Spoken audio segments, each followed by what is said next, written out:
Yunus di perut ikan. Pom pom pom. Salam anak-anak Miss, apa kabarnya hari ini? Miss berharap semua dalam keadaan sehat. Dan pada saat ini kita akan mendengarkan firman Tuhan. Namun sebelumnya mari kita berdoa. Terima kasih Tuhan buat segala anugerah-Mu yang begitu luar biasa pada hari ini, di mana kami Tuhan boleh kembali mengucap syukur buat segala kebaikan-Mu. Bapa yang baik, sebentar kami akan mendengarkan firman-Mu. Biarlah Tuhan firman-Mu bekerja dalam setiap kehidupan kami. Dalam nama Yesus kami sudah berdoa kepadamu. Haleluya. Amin. Anak-anak yang terkasih dalam nama Tuhan Yesus, pada hari ini kita akan belajar tentang pengampunan Allah. Namun sebelumnya kita mau mengetahui terlebih dahulu apa itu pengampunan. Ya, pengampunan itu adalah seseorang yang melepaskan orang lain dari kesalahan, ya, melepaskan, membebaskan.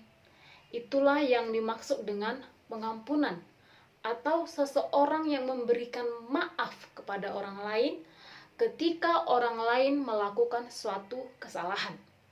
Adik-adik yang terkasih dalam nama Tuhan Yesus, setiap orang pasti pernah melakukan kesalahan. Baik itu anak kecil, baik itu remaja, muda-mudi, bahkan orang tua sekalipun, semua pernah melakukan kesalahan. Nah, maka daripada itu, pada saat kita melakukan kesalahan kepada orang lain, hal yang harus dilakukan seseorang kepada orang lain itu adalah mengampuni. Mengapa harus mengampuni? Ya, karena terlebih dahulu Allah sudah mengampuni kita. Jadi tidak ada alasan kita sebagai manusia biasa tidak memaafkan orang lain, tidak memaafkan sesama kita. Karena memang terlebih dahulu Yesus telah mengampuni kita. Baik, kita dengarkan firman Tuhan yang tertulis dalam Efesus 4 ayat 32. Demikian firman Tuhan. Tetapi hendaklah kamu ramah seorang terhadap yang lain, penuh kasih mesra dan saling mengampuni, sebagaimana Allah di dalam Kristus telah mengampuni kamu. Ya, jadi firman ini sangat jelas mengatakan, sebagaimana Allah di dalam Kristus telah mengampuni kamu. Anak-anak yang terkasih dalam nama Tuhan Yesus, mungkin kalian sudah mengetahui cerita tentang Yunus, ya, dimana pada saat itu Allah memerintahkan Yunus untuk pergi ke kota Niniwe. Tapi apa yang terjadi? Yunus tidak pergi ke kota Niniwe, tapi dia malah pergi ke kota Tarsis. Ya, pada saat itu dia harus mengendarai kapal, tapi dia tidak menuju kota Niniwe. Dan setelah perjalanannya menuju Tarsis, apa yang terjadi? Yunus dan seluruh orang yang ada di dalam kapal itu mengalami suatu malapetaka, yaitu badai. Angin sangat kencang, kapal itu terombang-ambing sehingga mereka merasakan kekhawatiran. Namun si Yunus ini santai, dia bisa tertidur pulas. Lalu orang-orang yang di dalam sudah berteriak, mereka sudah berdoa kepada Tuhan yang masing-masing. Lalu ketika Yunus kedapatan masih tidur santai, ada yang mengatakan, "Hei, kamu kenapa tidur? Kita dalam celaka. Berdoalah kepada Tuhanmu supaya kita diselamatkan." Lalu mereka berkata, "Oh, mungkin di antara kita ada yang berbuat dosa." Lalu Yunus mengaku, "Akulah yang berbuat dosa. Allah telah memerintahkan aku untuk pergi ke kota Niniwe, tapi aku tidak pergi ke sana." Lalu orang-orang itu bertanya, "Lalu apa yang harus kami lakukan?" Yunus berkata, "Buanglah aku ke dalam laut ini." Lalu mereka membuang Yunus ke dalam laut, sehingga Allah memerintahkan seekor ikan besar untuk menelan si Yunus. Jadi anak-anak yang terkasih dalam nama Tuhan Yesus, dari cerita Yunus, ya, Yunus sudah melanggar perintah Allah. Tapi Allah masih memberikan pengampunan kepada Yunus.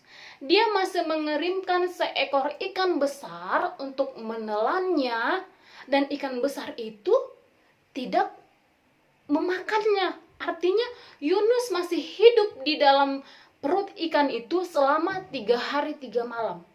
Lalu setelah itu Yunus dimuntahkan. Nah, setelah dimuntahkan akhirnya Yunus mendengarkan apa yang diperintahkan Allah. Setelah itu Yunus pergi ke kota Niniwe. Jadi kira-kira mengapa ya? Mengapa harus Yunus pergi ke kota Niniwe? Emang ada apa sih di kota Niniwe? Ya, ternyata di kota Niniwe itu orang-orang yang di sana sangat jahat. Mereka tidak melakukan perintah Allah. Jadi Yunus sebagai nabi, dia kesal. Aku nggak mau ke kota Niniwe. Orang-orang di kota Niniwe itu sudah sangat jahat kepada Tuhan. Jadi aku nggak mau diperintahkan ke sana. Aku nggak mau pada saat nanti aku mengajar kebenaran atau kebaikan Tuhan, nanti bangsa Niniwe ini menjadi diselamatkan Allah. Jadi adik-adik yang terkasih dalam nama Tuhan Yesus, si Yunus ini nggak suka bangsa Niniwe ini diselamatkan oleh Allah. Tapi apa yang terjadi karena malapetaka yang dialami oleh Yunus, akhirnya dia pergi ke kota Niniwe. Akhirnya dia mengajar, memberitakan firman Tuhan, mengatakan kepada bangsa Niniwe, kalau kalian tidak bertobat selama 40 hari ini, Allah akan memusnahkan kota ini. Allah akan memusnahkan orang-orang yang di dalam kota Niniwe ini. Namun apa yang terjadi? Ya, bangsa Niniwe, orang-orang yang ada di kota Niniwe mendengarkan apa yang dikatakan oleh Yunus. Akhirnya mereka bertobat. Akhirnya bangsa Niniwe menyesali perbuatan-perbuatan jahat mereka. Akhirnya rencana Allah yang ingin memusnahkan bangsa Niniwe selama 40 hari ke depan dibatalkan. Karena apa? Karena bangsa Niniwe mau bertobat. Jadi adik-adik yang terkasih dalam nama Tuhan Yesus, Allah yang luar biasa, yang maha kuasa akan selalu mengampuni kita apapun yang kita lakukan. Tapi kita harus bertobat. Kita harus bisa seperti bangsa Niniwe yang mau menyesali dosa-dosanya.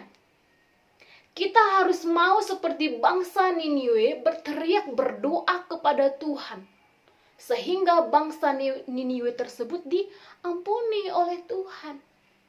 Jadi adik-adik yang terkasih dalam nama Tuhan Yesus, coba kita ingat-ingat kesalahan apa yang pernah kita lakukan. Baik itu kepada orang tua kita, baik itu kepada guru, kepada kakak, saudara, dan semua keluarga kita.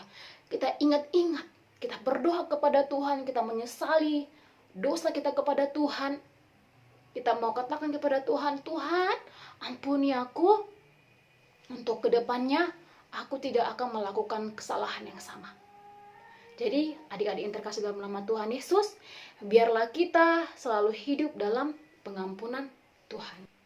Jadi, adik-adik yang terkasih dalam nama Tuhan Yesus, coba kita ingat-ingat kesalahan apa yang pernah kita lakukan. Baik itu kepada orang tua kita, baik itu kepada guru, kepada kakak, saudara, dan semua keluarga kita. Kita ingat-ingat, kita berdoa kepada Tuhan, kita menyesali dosa kita kepada Tuhan. Kita mau katakan kepada Tuhan, Tuhan, ampuni aku. Untuk kedepannya, aku tidak akan melakukan kesalahan yang sama. Jadi, adik-adik yang terkasih dalam nama Tuhan Yesus, biarlah kita selalu hidup dalam pengampunan Tuhan. Demikian firman Tuhan pada hari ini. Pom pom pom. Yunus di perut